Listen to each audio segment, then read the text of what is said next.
few years ago, I was working as a journalist, and at the time I had the opportunity to do a report on a refugee who had been welcomed by my city in Portugal. His name is Ismail, a 17-year-old boy from Aleppo in Syria, who fled his country to avoid being sent to war.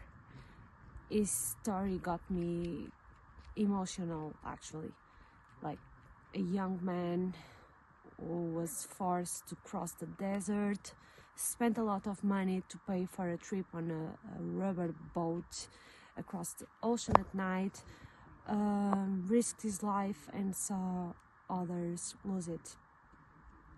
Furthermore, he spent a lot of time in a refugee camp until he had the opportunity to go to Portugal. Despite seeing many of these cases on television, Ismail was a case that had a huge impact on me. Maybe because it was so close, and at the time I was only 22 and going through some professional frustration.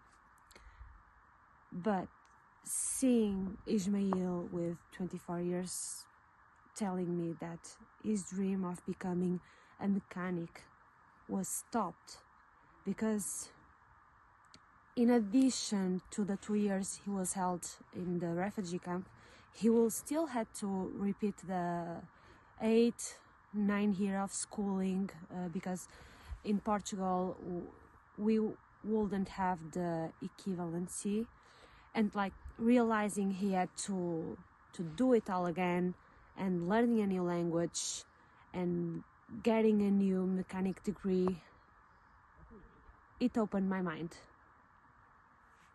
I remember telling him at the time that I believe in him and he would succeed despite all the difficulties.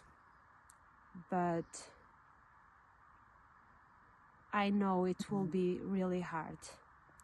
And so his story made me realize that I was actually following my professional path normally and that everything takes its time.